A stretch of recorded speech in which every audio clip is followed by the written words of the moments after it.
Hey guys, welcome to The Identity Shift.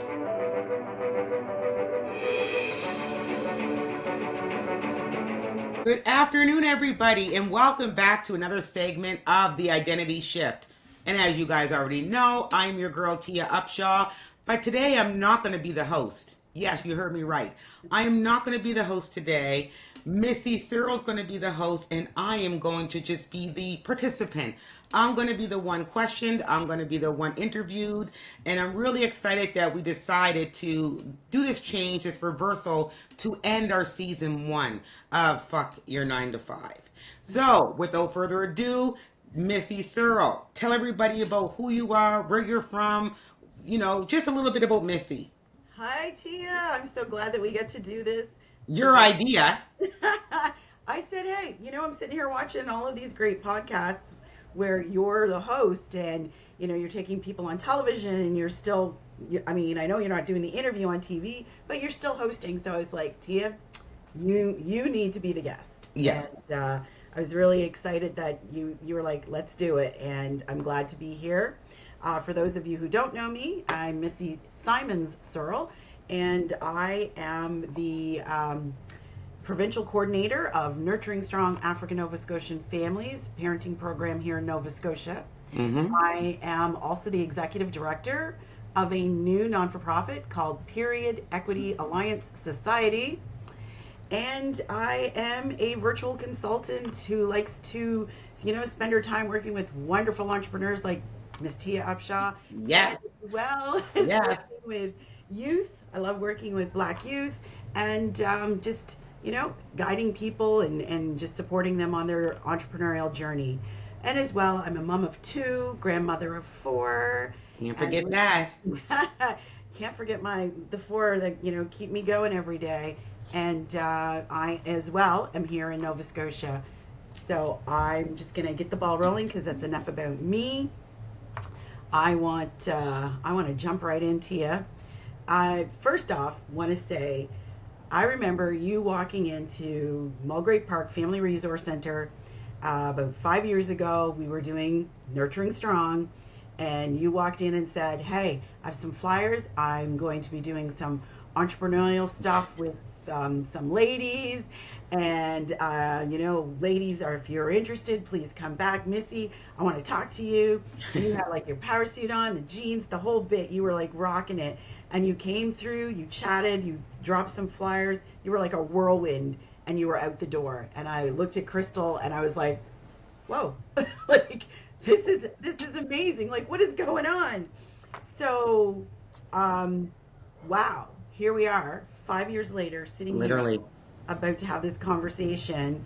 And I'm just like, would you have thought from, walking around that table in a family resource center looking for women entrepreneurs to take some training in 2019 that you would be sitting here now? Absolutely not. When I went in there that day, I went to that location because I'm from Mulgrave Park. And when you're from a community, that's your home and that's your comfort. So when I decided to do, this thing at the time, I didn't know it was going to be a non-for-profit, first and foremost. This thing where I said to my fiance, I want to work with Black women, I want to support them. And, he was like, go for it, whatever. And I was like, how am I going to find these women? Like, I know some people know about me, but at the time, Missy, no one really knew how many businesses I had. They Yeah. knew I had a cleaning company, and that was it. They didn't know how much money I was making. I mean, people really still don't know. They didn't know how successful I was. They just knew I had a cleaning company. So I was like, are they going to want to learn from someone who has a cleaning company? And I said, you just got to do it. So when I went to the Caring Learning Center, I walked in and you guys were at the kitchen table, big wooden kitchen table. And I was just like, yeah, I had the flyer together. I'm looking for Black women, and I want to use their space originally. But then you were sitting at the end, towards the right. I remember going in and turning this way, and you were doing paperwork or photocopying something, and you were telling me about your program. And I was like, oh, we could do something together. Like, I need someone like you. Like, it was almost an immediate synergy where I was like, I don't know how I'm gonna work with her or use her, but it's gonna happen. Yeah. Yeah. And to answer your question once again, I never thought it.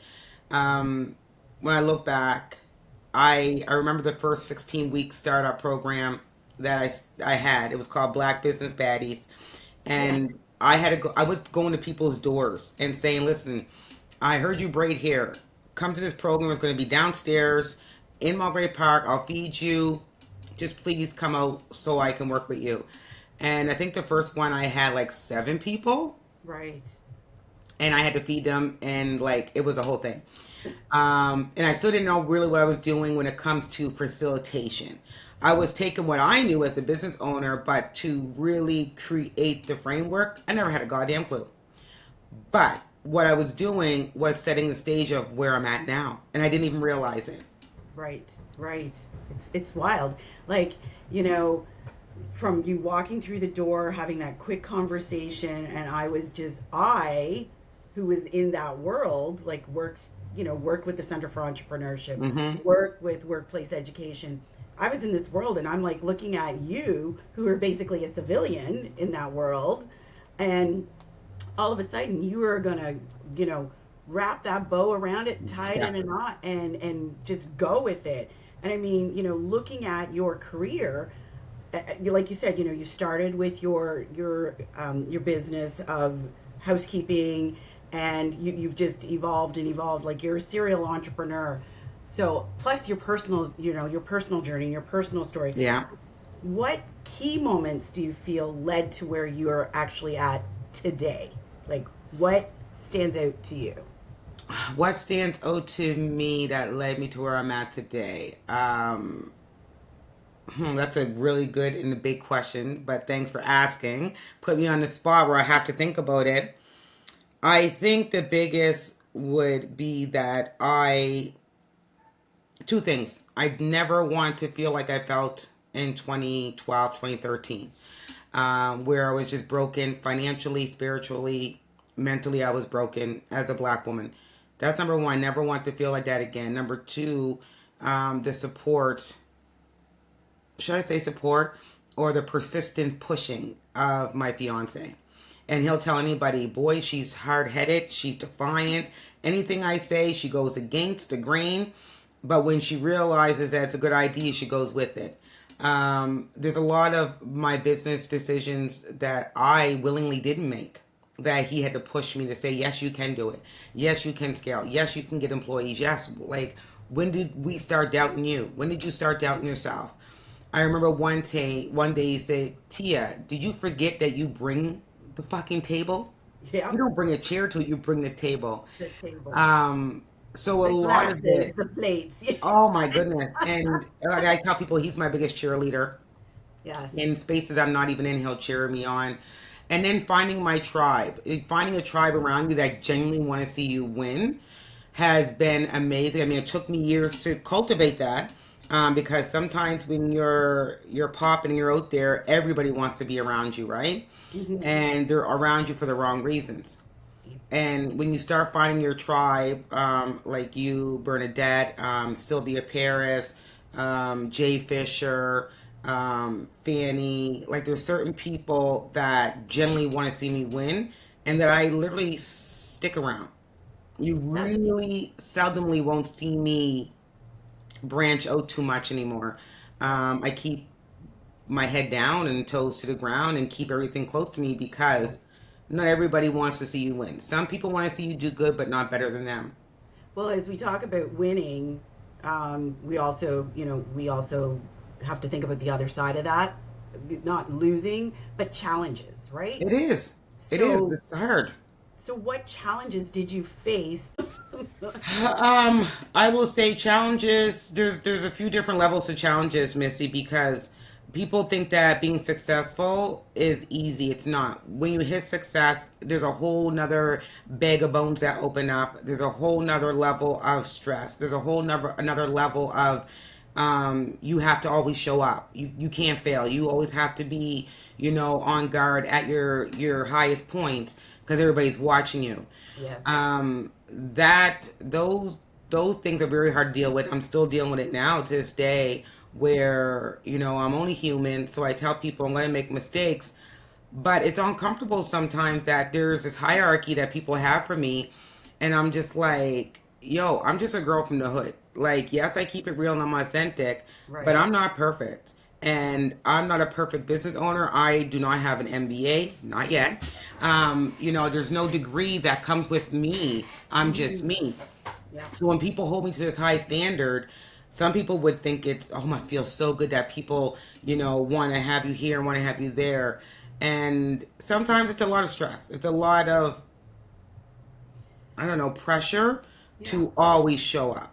Yeah, and it's walking through the door, right? Like you still have to. People don't, you know, people don't understand that sometimes. Like you're like, okay, I got to get dressed, I got to get in the car, I got to get out of the car, and now I got to walk through that door with Constant. this CEO and this CEO and this CEO, and you got to walk through the door and just be so strong and not think about that challenge that you just dealt with at Absolutely. 10 o'clock this morning. Now here you are walking in at 2 o'clock and it's just like it hasn't been sunshine and rainbows all day today. And it hasn't. There was an incident, and you were with me when this incident happened at Michelle Obama.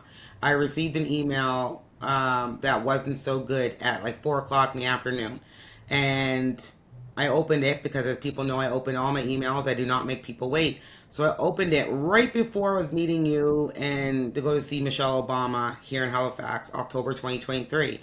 And oh my God, it just kicked me in my gut. And I'm like, this email, this person couldn't have waited. They knew I was going to this event. Yeah. And it's things like that where, people just don't care. Like they're going to say what they're going to say to you and you have to deal with it. But you help with that situation. Like, Tia, let it go. You're here for Michelle Obama. Enjoy your night. Do not respond. Because I was going to respond. If anybody knows me, I am a click, click, clickety, click. And I'm going to snap back quick. Yeah. And you're like, Tia, don't enjoy yourself tonight. And I did let it go. And I think it was not the next day, the day after, when I calmed down, that I responded. Things like that happen. For me, there's always something, Missy, so I have to always have in my head, if I cannot control what's going on, I gotta let it go, and I just have Right. to go with it Right. because there's always something. Every day it could be a government meeting, funding didn't go through, or funding might go through, but they want you to do all this, and that, and you feel like you're doing the same thing over and over for them every time they meet.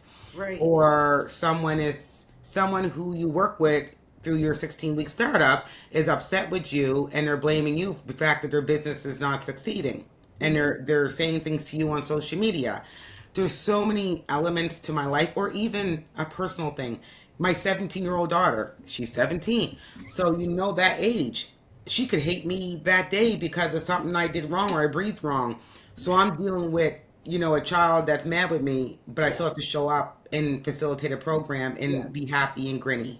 Yeah. Yeah.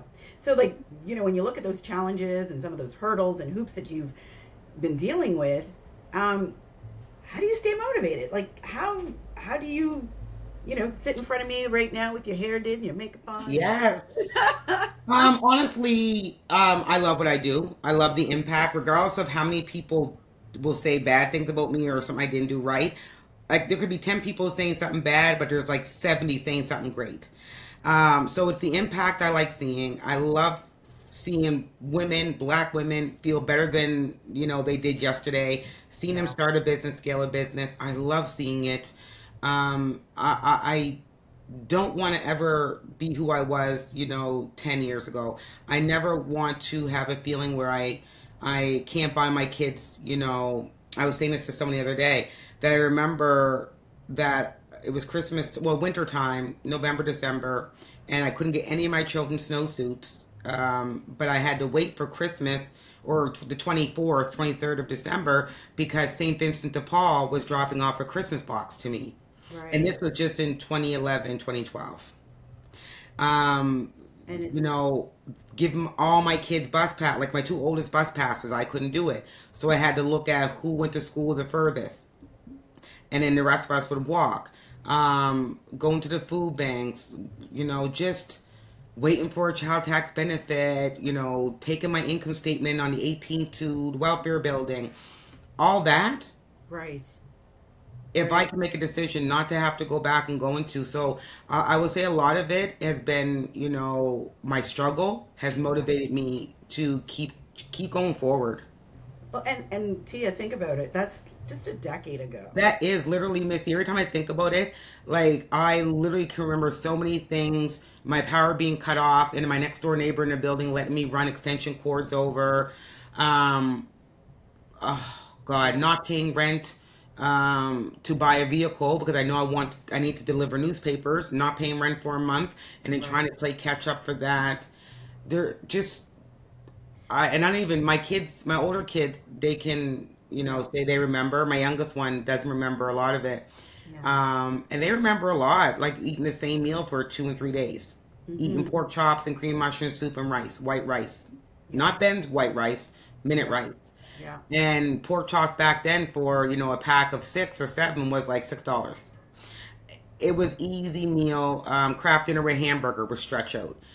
Shepherd's pie was stretch out. So my kids can say like, "Yo, like we struggled." Like to see where mom's at now is insane. Yeah. Like it's just, you know, 2020 when we really started to talk, and then 21 when we started to work All work together. together, yeah. To think about it, that was just like less than 10 years, Tia. Things scaled really quickly. I think once I realized that becoming an entrepreneur can change my life and my financial situation and my well-being physically, spiritually, mentally, and dealing with outstanding criminal charges, getting rid of all that stuff and starting to see a turn. Yeah. That's when I realized like there's no going back. No, no. And it's that personal growth, it's that professional growth, it's that even your community growth, right? Oh, Like, absolutely. and so, knowing where you were, where you where you lived in community, so everybody knew you, everybody knows your, knows your family and your Yeah, grandmother and stuff. You've done all of this in, for yourself, for your family, and in community. yeah. Can you think of something that you've done, an initiative or a project that you are so proud of that has had an impact on your community with, and I'm going to say people you've worked with, not just the Black women that you've worked with. Can you think of an initiative or a project? In the last decade, Oh, you know what? If you want to go past that, I'm just like more I floored. do. I Yeah, do because yeah, I started a fashion event called The Wait Is Over. yes, I remember And that. I was very proud of that because as a plus size woman, I always am into fashion and I dress the way I want. And I wanted other women, not just black women, but women in general, to embrace their curves and be confident in whatever they wear. And that fashion event, we did one in Halifax and we had like Karma Bridal. We had Penningtons on board. Like we had all kinds of fashion designers like Monica. I can't You remember her had last none, name. right? Yes, it was a I whole dressed, I wore, I dressed. yeah, it was a whole thing. But the first one we did, we had like maybe 100 people at Right? the Halifax Forum multi-purpose room. Then we got invited to go to Ottawa to do it. And we went to Ottawa to do it. Oh my God, it was insane. We come back to Halifax and we sold out. The multi-purpose room was sold out. And that event will always be forever in my mind because it changed a lot of women's lives. I see women now that are still modeling. Um, Haley Smith was beautiful, beautiful girl. She still is, and I follow her on Instagram and Mm. TikTok and all these places, and she's still out there modeling, doing her thing, and she's still the cutest button ever. She's a So Pennington. see, pardon me. She does Penningtons and reprints. No, she's just No. modeling for like she does stuff as an influencer and whatnot, but she's Okay. plus size. Okay. And then after that happened, Karma Bridal opened up. So Erica Wang owns Karma Bridal. When I met Erica, she was not in store. She was doing stuff out of her house. So she Right. wanted to be a part of the show. Within that year, she opened up her first location on Wise Road. Now Karma Bridal is over on off of Main Street in the Plaza by Penn. Yep. Huge, Yep. huge. So I've known her since 2010, 2009, 2010. Wow. Shortly after that, I went through my breakup of being with someone for 20 years. So I just kind of shut down from everything. Yeah. But Yeah. the wait is over, stands out. And then the Yes. second one, I would say, Missy, honestly, it may be a non for profit, but it started out as an initiative or project, and Black Women in Excellence. Mm-hmm. Yep. Yep. So you took, your breakup and everything, and just, I'm gonna say you took it and you just put it on the counter and you molded it and you've grown Literally. an amazing journey story. I Don't mean, ask me how I did it. you wrote a book about it, and hopefully other people will read that book and learn from you and Yeah. learn how to bounce back, um, how to take a major setback and move forward from it. I want to, I want to applaud you for that, and those of you watching, the exact same Oh, well, thing. thank you. I think, you know what, Tia, how you starting to hear more now where people deserve to get their flowers now, and Not when they're dead. exactly. I'm totally in agreement with that. People need to get their flowers now. Even if, hello, you're giving me 12 bouquets a year, I'm fine with that. Yeah. You can give it to me. You can give it Right? to I'll me. take them. I'll take all 12 bouquets. But yeah, so with you doing what you did, inspiring these women to, feel comfortable. Like I said, I was one of them, and I was really excited because I got to keep my outfit afterwards. Yeah. But we're standing in that mirror, we're getting the makeup done, we're getting the hair done, we're getting the clothes on, and we feel so good. We And feel they did.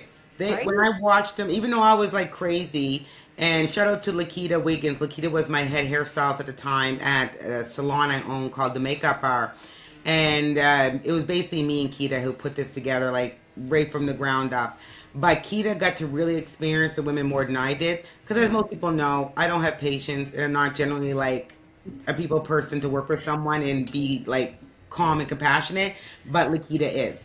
Yeah. And she got to really see them, backstage and see how scared they were. But when they went on the runway, because we had a big stage, it wasn't just like a floor. They had to go up steps, go down the runway, above all the attendees who were watching. We had RS Smooth playing the music and seeing I'm them. flashing back. I'm flashing back. Oh, it was a vibe. And seeing them come off stage, you're like, oh my God, I did it. They got bikinis on.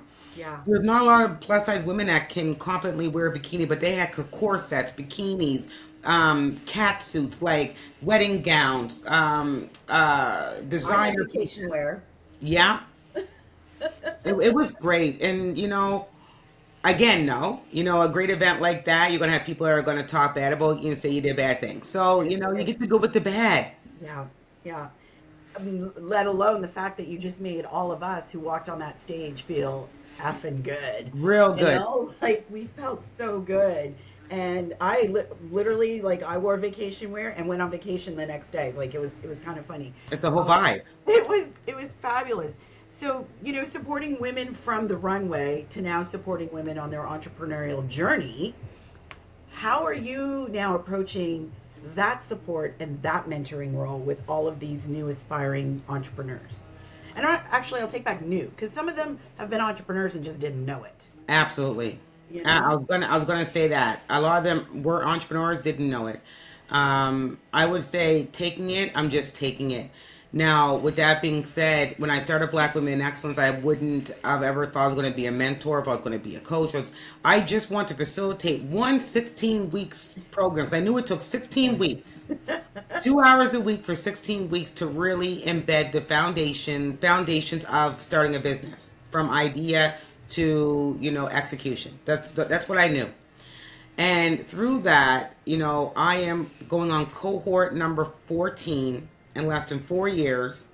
And we are no longer 2 hours a week. It's 3.5 hours a week for 16 weeks.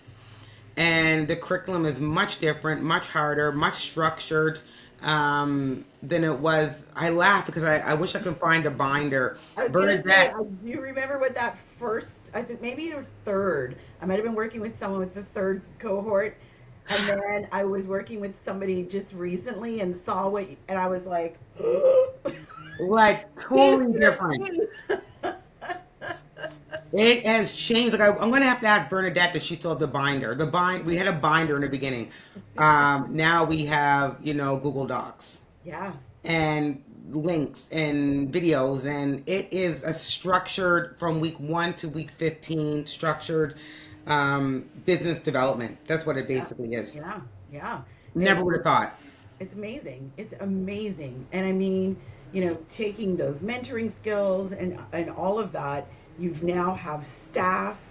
You work with lots of different consultants. You work with lots of educators. So I would have to say, like, you're Tia. Aside from being a leader in your organization, you're also a leader in our entrepreneurial community. Oh, well, Um, thanks. Completely. Like you're just it's not just CEO of BWIE. No, you are a leader in community. People are seeking you out to have conversations because of your skill set. So, how do you feel you are inspiring others when you're being sought out as a leader to come and speak to these organizations? I love it. I do love it. I have to make it very clear about what I speak about though, so I don't really change like who I am when I'm speaking. So I always say like, Yeah. I'm gonna send you a video of how I speak, just in case your organization may not be okay with it.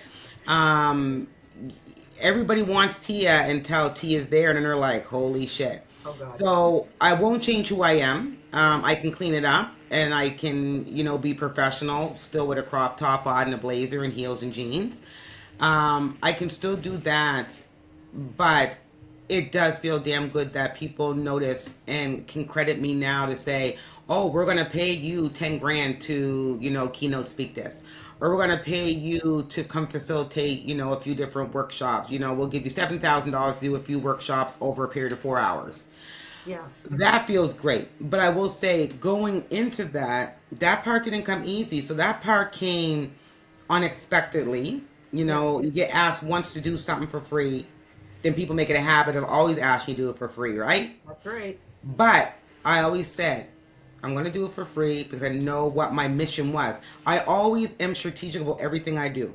And people think I say yes just to say yes. That's not true. I say yes to things that I know it's going to get me to the next step of me leveling up professionally. Right. So me doing a lot of speaking engagements and workshops and facilitations for minimal money or for free since 2022, that's when I started the speaking stuff, to Hmm. 2024 where it's non-negotiable what my fee is. Exactly. So it's that level of your leadership growth, your professional growth, Oh, um, absolutely. right? And now, looking at that, even thinking, I want to retire in T minus so many years. So, what does this new Tia, this growth, God. look like for you personally and professionally? I will start with professionally. Professionally, I'm 44 years old and I've accomplished a lot in the last 10 years. Yeah. And in the last 4 years, I accomplished more than I ever thought I would. I would never think I would be an author. I would never think I would be on CTV with Tuesdays with Tia as my little show. I would never think I have this podcast. I would never think that I would be, partnering with NSCC, creating curriculum for organizations and universities, keynote speaking for, chambers and other universities, and getting awards of top 100 Black women in Canada. Like, Yeah.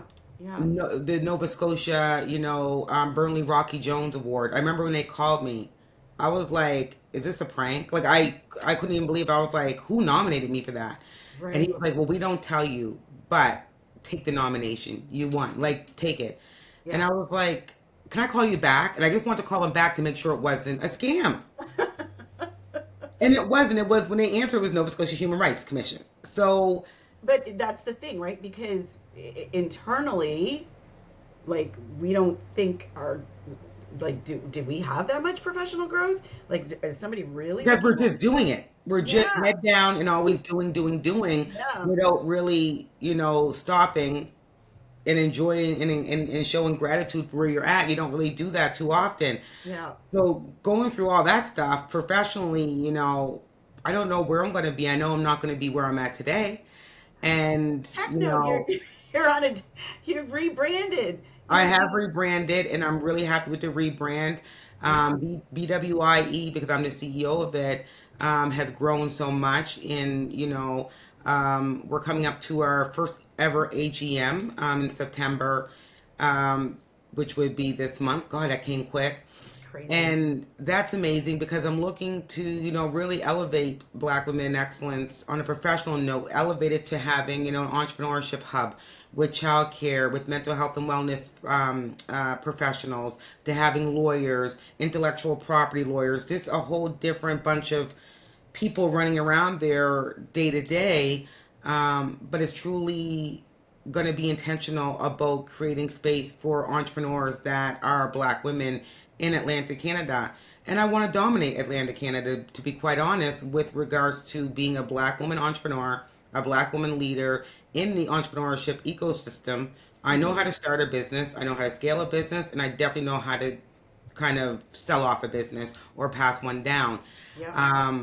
So if I can dominate this industry in Atlanta, Canada, little old Tia, I'm going to do it. So, I mean, the sky's the limit. I don't know where I'm going to be in the next couple of years. I just know I'm not going to be where I'm at today.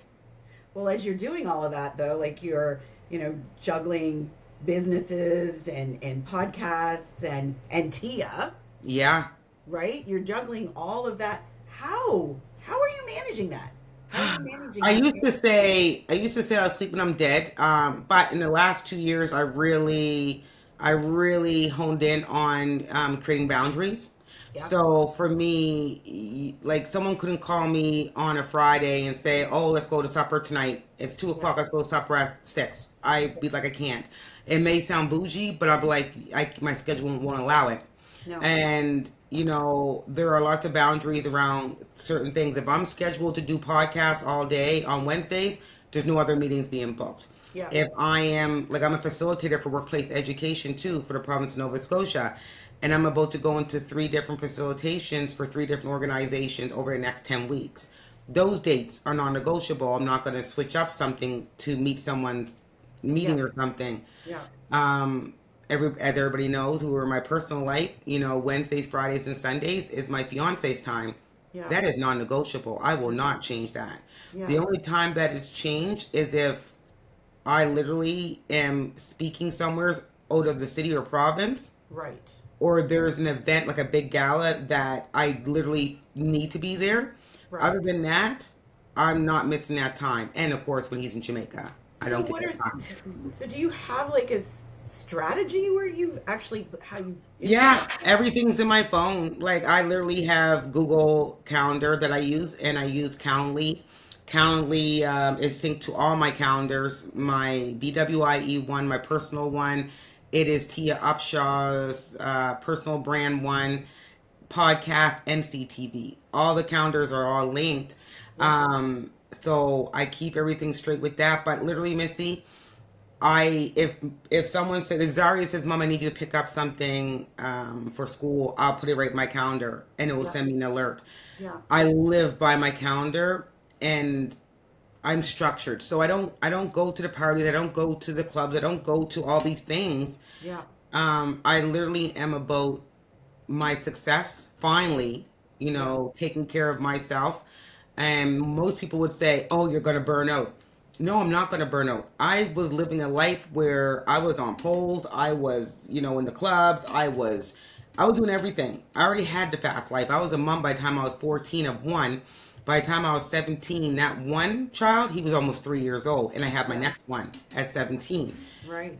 I already had the life that I want to live. Now it's time to really develop who I was supposed to be, the legacy that, my late grandmother, Evelina Upshaw, set out for me. I had this conversation with you earlier that she raised me since I was about 3 months old. None of this is by accident. No. No. None of this. Hey, you know me and power of intention and Yeah. and we both know when we've lost our matriarchs within the last 6 years, we've each lost that person. Absolutely. Both of us have had this massive pivotal change, and I swear she's sitting right here because Oh, all the time. right. Only time she's not sitting here, she's sitting there when she hears me cursing and swearing.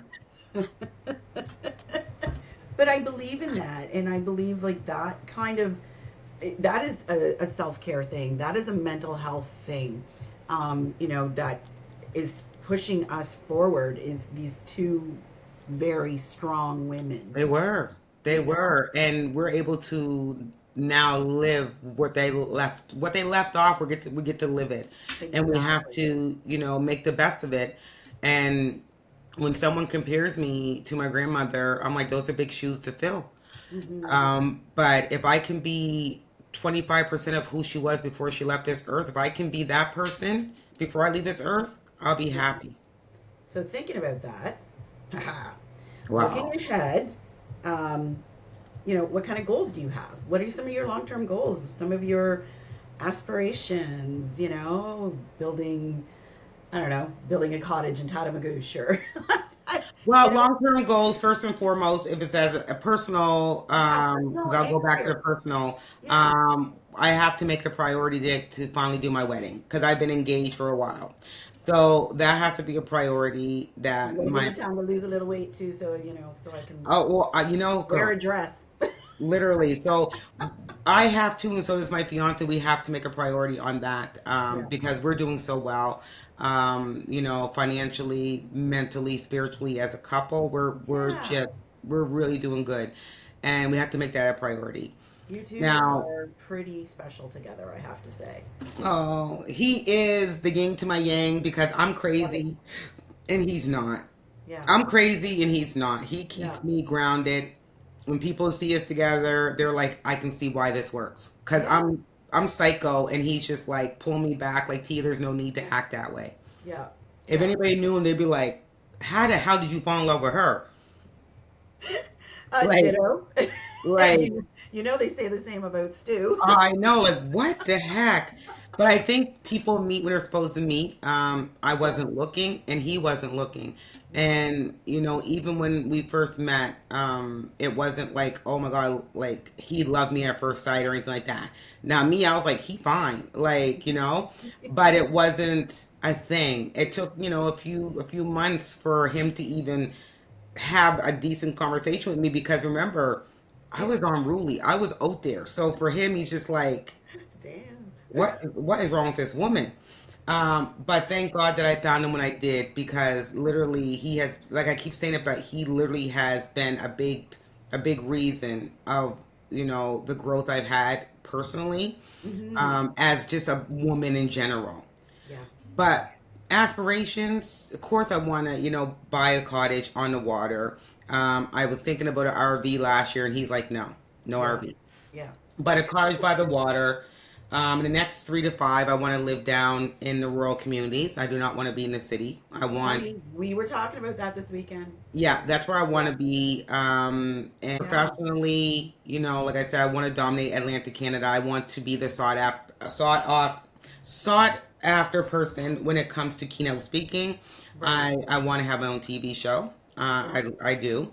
Um, if Bell Alliant or Bell.ca, Bell TV is listening to this, Bell Media. yeah, Bell Media. I want to have my own TV show. It is Tia Upshaw. There's a lot I want to do, Missy, Well, and and it's funny because, and this is again to Bell Media. You do not have a Canadian woman in any of your lineups straight across Canada because no, I've watched Bell Media in many provinces, and you do not have a talk show that has a black woman leading the conversations. So never. just Yeah. so you know, you might want to add that to your future envisioning for programming. Just putting it out there. Absolutely. And I want to be that one they take a pilot chance on so I can Exactly. show them and prove to them like I got what it takes. I can intrigue people. Yes, I work with black women through my organization, but I'm more than just a person that works with black women. Yeah. Like Yeah. I inspire men, black men, non-black men, Caucasian men, men of color, women, non-binary. The amount of people that come up to me and say, "I just want to be connected to you," because every time I see a post or hear you speak, I feel like I can do it. Look, look. You and I went to see Michelle Obama, and there was a group of young children. I would say probably what 15 to 20 maybe. Something like that. And they were more excited to see you and get selfies with you than even worry about the woman that was on the stage. Okay, but guess what, Missy? So it's funny you said that. In the podcast that comes out next week, they weren't 16. They were in their early 20s. And guess who that group was? Stop it. That group is now known as Shanika, Tashana, Ramon, and their friends. Stop So it. it came up on my computer about 3 weeks ago. And I was like, these are nice pictures of me and Missy. Because I was looking at the weight loss from Right. Yeah. October. Yeah. Yeah. I was very heavy. Like, I was like, holy shit. And I was kept going through. I was like, I remember that group of kids that said, can we get a selfie with you? That group of kids was Shanika, Tashana, Ramon, and a couple other people. And I think Oh, Abba was in it. So I sent it to them, and they were like, yes, we know. We knew it was you. And now now two of them are my staff. that is wild. But they did look very young, I have to say. Like, literally. Mind you, they still look very young. But remember that. Like that was just so amazing. We're walking up the stairs and it's like, it's Tia. And I'm like, hey, guys. I was, Can we get a picture? And like for me, I think it's so cute. I love being around that. I love seeing that. I think it's endearing. you should be down the valley with me. Oh my goodness. I was in Sobeys about a month ago with my fiance. And there was this white lady walking towards me. She was like, are you Tia? And I'm like, yeah, nice to meet you. She said, I watch you every second Tuesday on CTV. I love you. I love your style. I love everything about you. And I was like, thank you. She had to be about 60. I Um, love it. I was walking into Winners this weekend down in New Minas. There was a black girl down there, and she was like looking at me. I was looking at her because she was pretty, and she was like, "Are you Tia?"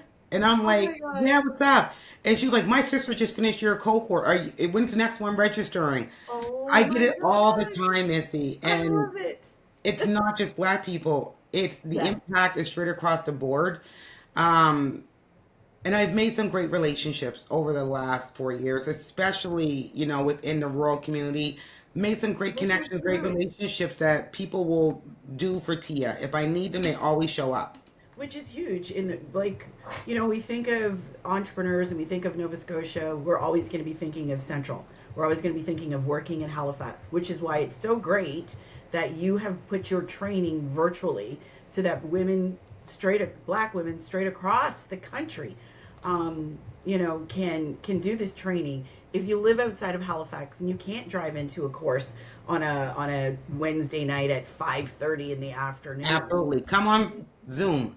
right? Come on Zoom and you can, be partially dressed, have your pajama pants on the bottom or your child around your ankle and your dog circling your chair. You can do all of that.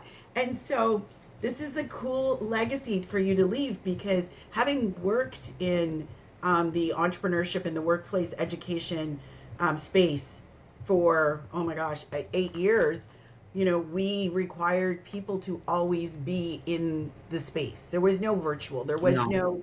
no leeway. There was 12 to 15 seats, take it or leave it, and you had to be there for 5:30 and leave at 9 o'clock at night. And It's so not feasible. And I mean, there is something to be said to in person. Yes, it's there good is, connections. there is, but we But know in this landscape, it's not not going to even work. due to COVID, but just in this landscape, if you're working full time and you have your small business, where is that travel time, family time? There's So none. there's none. So if I'm at home, I get home from work at 4:30, 5 o'clock. Maybe I've used my crock pot because I know today is a class day. The kids know this, my husband knows this, but I'm in my house. I'm safe. I'm not on the road traveling at 9:30 at night And to get tired. home. Right? So these are things, and when I think of those things in this kind of a training, I hope that you also look at this as a legacy piece for you. That I hope that you look at it as you created a Black women's training program that allowed them to be a legitimate entrepreneur. Because an entrepreneur can't be all of these things and No. then be centered and Do you know what I mean? We are entrepreneurs for a reason because we have these visions. We have, these things that we want to leave for our children. We want to leave this generational Absolutely. wealth. So, when I'm hoping when my obituary is written that I won't lie, I hope it's this long. I won't lie. And I want there to be legacy pieces. So when you think of your legacy, what impact, aside from what I've just said, do you hope to really leave on this world? Not Canada, but this world. That anything is possible, and who you are today doesn't necessarily mean who you're going to be tomorrow. Yeah. Mistakes are mistakes. As long as you learn from the mistakes and do better, you'll be better. Yeah. Yeah. And it's not going to be easy. Hell no. None of this is easy for me. None of this was easy for me, but it's worth it. Yeah. And with hard work, commitment, and dedication, all things are possible. Mm-hmm. But to the impact piece, I'm hoping I just impact anybody that may see themselves in me. Mm-hmm. That my story may be their survival guide. And, of course, my daughters. I have two daughters, 26 and 17. And I want them to be able to say, like, my mother did the damn thing. Yeah. My mother went from one part of her life to dedicating the rest of her life to empowering other women. Yeah. Yeah. One moment she's selfish. Yeah. She's a Yeah. teenage mom. She's selfish. She don't care about no one else, and hurting people and disregarding and being unruly. To Yeah. turning her life over to impacting and empowering other Black women before she left this world. Yeah. And that's a book, right? Oh yeah. Chapter 1, chapter 2, chapter 3, like, what chapter are you on, right? And when I say that, like, what projects do you have coming up? What new Ooh. ventures do you have coming up? What's really exciting you so that when we open up that next chapter, what are we going to see? Wow. Uh-oh. I had to think. Wow. She's I like, mean, we have I our can't tell you. no, we can. But we have a pitch competition that's coming up in October. And I'm really excited for that. It's our third annual pitch competition. I would have liked to see a little bit more, funding support around that from federal institution, because we're the only organization east of, Montreal that not only has a mandate to work with just Black women, which is women from the African diaspora, Caribbean, and African Canadian, or African Nova Scotia, if you talk about Nova Scotia. But who else is putting on a pitch competition like this? Yeah. Yeah. No one.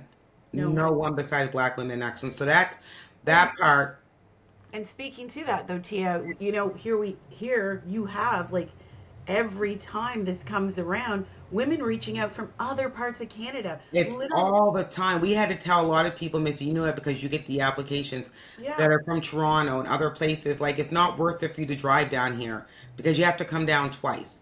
Pitch yeah, practice and, the pitch competition.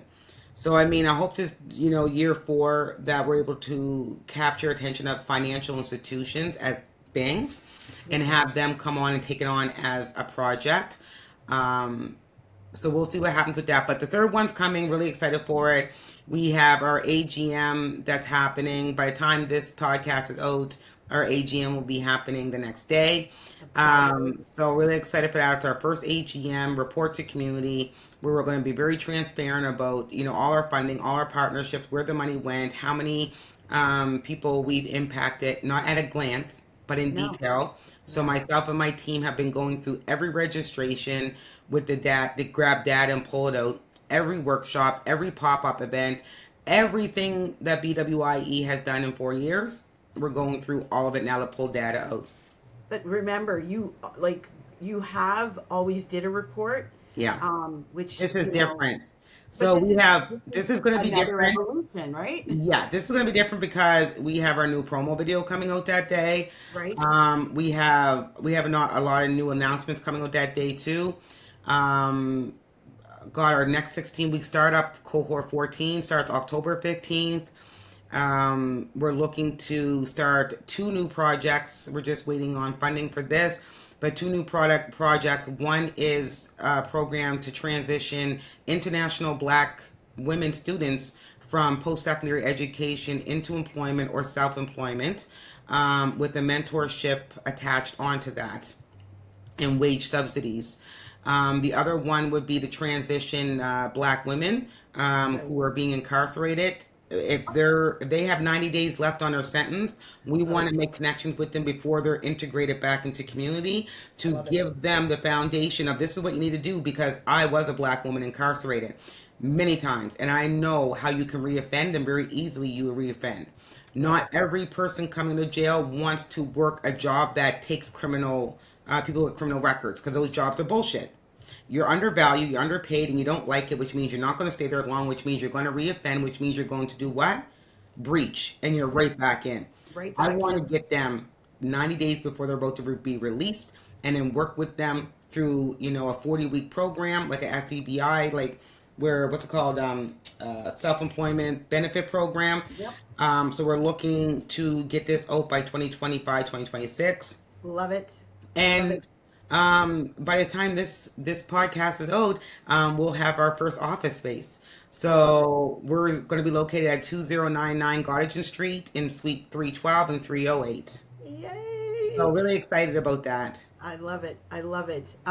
Yeah, and you know me in the correctional piece. I mean, my organization is currently, we're in there doing parenting Yeah. because, you're just because you're incarcerated doesn't end your role as a parent.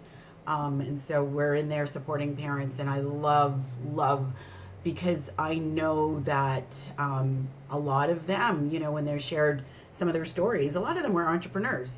They called it a side hustle, It's but entrepreneurship, and they're let's turn that entrepreneurs, into a right? legal one. Yeah, yeah, and I think that's wonderful. I think it's powerful.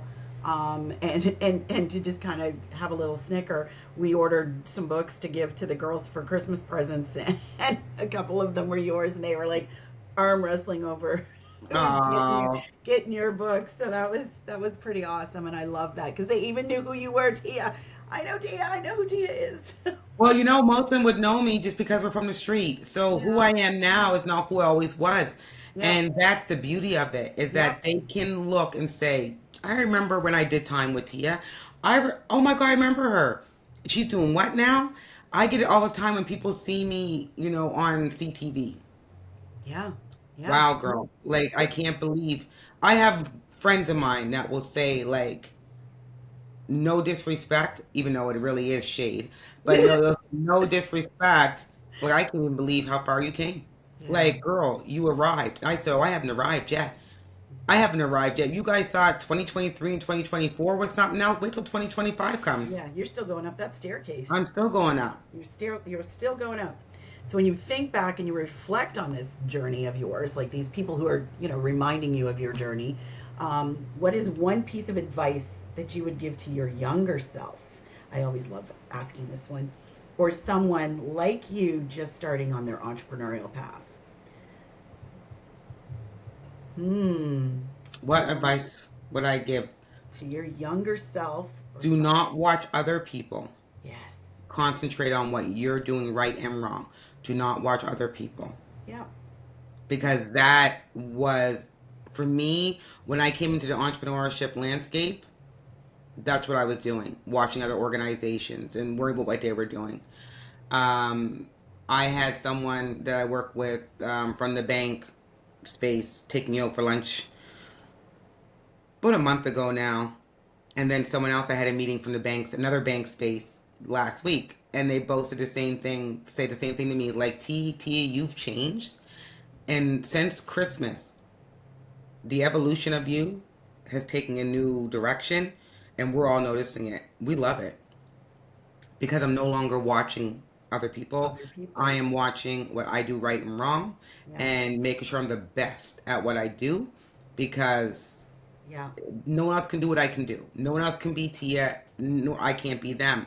But I literally would tell my younger self, girls, stop watching what they're doing and pay attention to what is in front of you. In front of your feet, yeah. And I've even noticed the difference in your lives. Like Oh yeah, very much so. very much like if you I'm not so angry no more. no, it's not anger, it's passion. No, before it was like I was angry. I was just pissed off, right? Of the bullshit. Frustration. There was Yeah. frustration. Now There I'm was like just I'm doing this and I'm telling you this and I'm trying to help you and you're not listening. And why aren't you listening? And then it was also to like those organizations like, hey, I'm standing here, I'm doing the exact same damn thing that you're doing. Why is the funder giving you this and giving me shit? Like, Yeah, literally. right?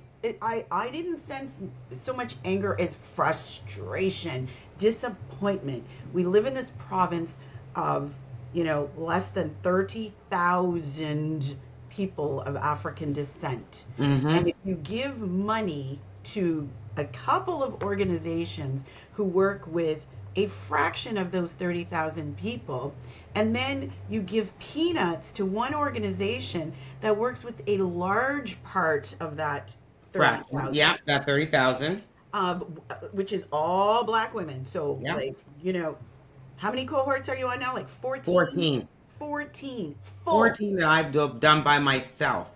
full, 14 full, waitlisted, and you get peanuts. These Literally. other organizations, and I'm not saying their names out of just because, but having been in that landscape, worked it for 8 years, and watching where the funding is going and what's really happening with that funding, and you're working with a handful of people, just a I small. just seen funding go out for an organization, and it's not in the ecosystem for business or entrepreneurship, but it was an organization that received funding for a training program, $360,000 in Atlanta, Canada.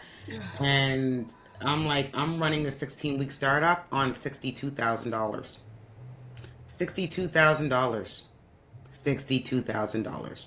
And I'm managing it. I'm doing it. But again, I'm getting peanuts, and it could be the way I'm And you're approaching working with the people. largest entrepreneurial base. It's Literally. women. Women. If the government and funders knows the history, go into some of these knowledge hubs and read the statistics. Look back in the Bible, black women entrepreneurs. It's the Number thing. one, women entrepreneurs holding communities together.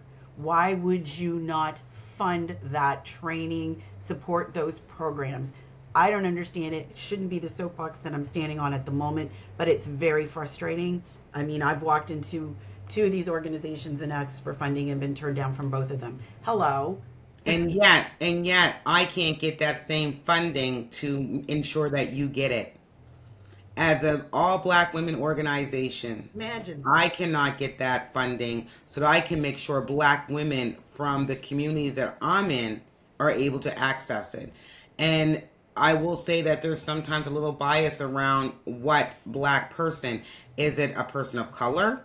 Or is it a woman of color? Or is it like that part drives me, because I will say, because I'm African Nova Scotian, that the lack of supports financially, resource wise, mentorship wise, accessibility across the board wise for African Nova Scotian business owners is not there. It's not there, It's and not it's there. not with any of the organizations that I've had the opportunity to sit on panels for, to look at funding for organizations, because I've sat on those as well, Yeah. and just seeing the same names getting funding is disturbing. It is very sad. And the same names being Yep, supported, the same names in this, same yep, name. It's a constant thing. But again, all I can do, like I would tell my younger self, do yep, not watch them. Keep doing what I'm doing. And then yep. hopefully one day they'll see the value in Black women in excellence and what Tia Upshaw brings to the table for Black women across Atlanta, Canada. And so, speaking to all of those black women, business owners, new leaders, um, chefs, artisans, what practice or habit would you like them to hold on to be successful? Oh my God. If you're going to jump into entrepreneurship, you need to be committed and dedicated. And they mean two different things. Yeah. You cannot pick and choose, oh, it's summertime, let me go MIA in my business because it's summertime, Sorry. and then come back wintertime because I know I'll make some money because it's Christmas. That's BS. You're not going to be sustainable, and you're more of a hobby than anything. So, I mean, that part, but I think that right off the rip, you need to understand, are you looking to be a business or are you looking to keep your hobby? You need to make a decision on what you want to do, right? Because when you're in business to be sustainable, to bring financial support and freedom and wealth to your household, you don't get to pick your days. This is 24/7. This Yeah. is not taking a break for the summer. This is not I'm going on vacation for the whole Christmas break and coming back January 1st and hoping to God I didn't lose any clients. Right. You can't pick and choose it, right? So you have to be dedicated and committed. And if you don't know what those terminologies are, please Google it. Um, be prepared to put in the work. Yeah. And I say that with all due respect because what I do, people may see it as glamorous. People may love my clothes and see me out there looking all cute and pretty makeup and everything else. Do you know how hard this shit is? Do you know how hard this shit is to get up to go to CTV early morning and then come, leave there, and then start my meetings for the day? Yeah.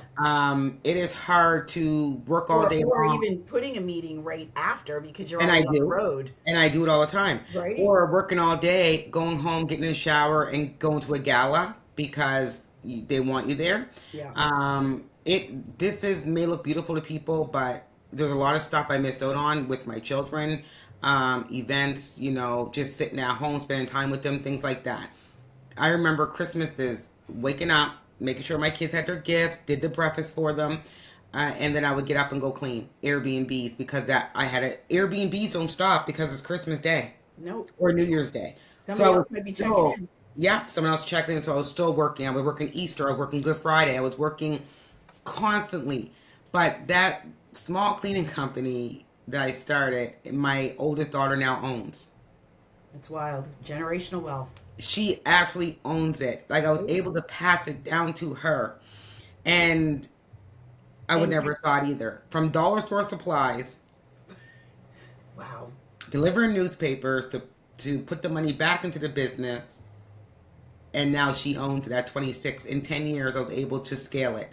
I was able to scale it, and I think if the pandemic didn't hit, I would have surpassed, Right. my financial margin or my income bracket Yeah. that I currently am in now would have surpassed it probably twice Yeah.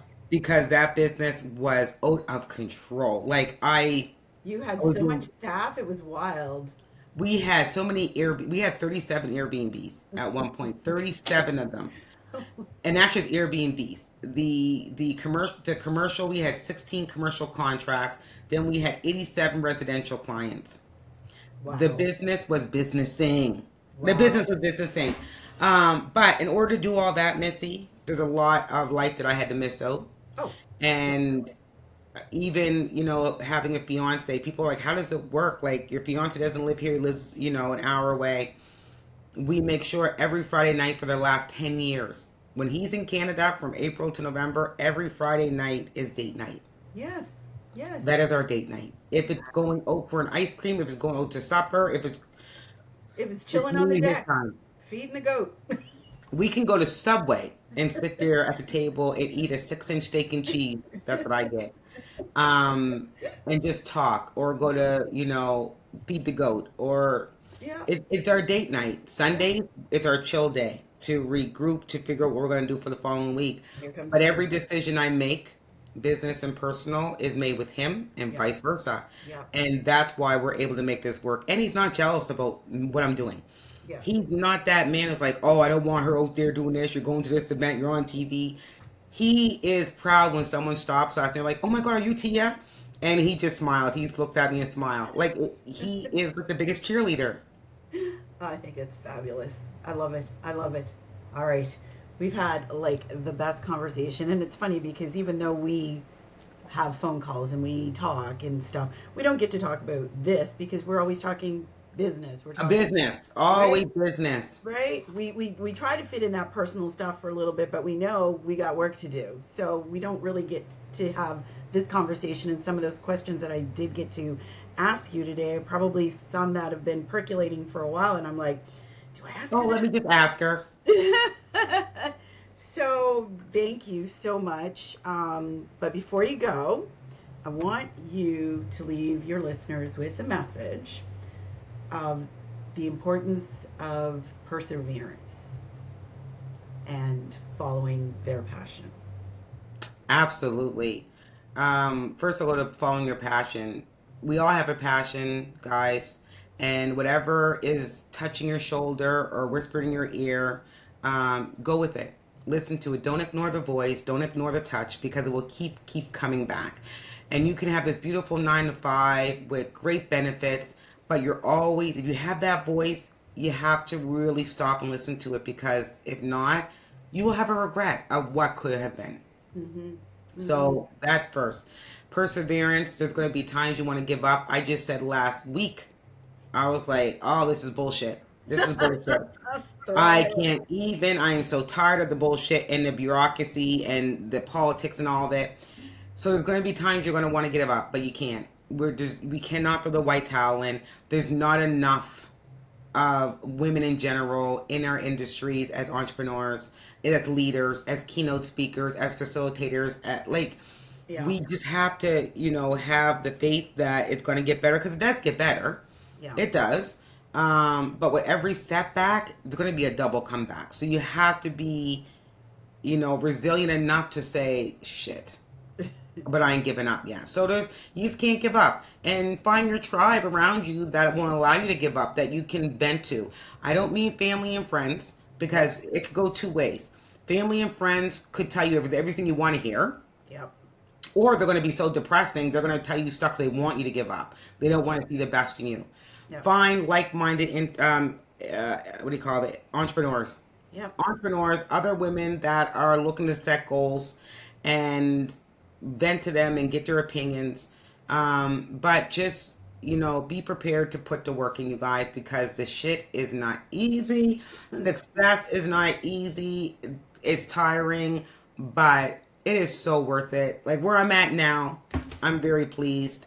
If I had to stop today, guys, I would be okay with who I am. Oh, I love that. That's exactly how to end it. Yeah. Thank you, CEO, entrepreneur extraordinaire, and fabulous community leader, Miss Tia Upshaw. Thanks for joining us and see you later.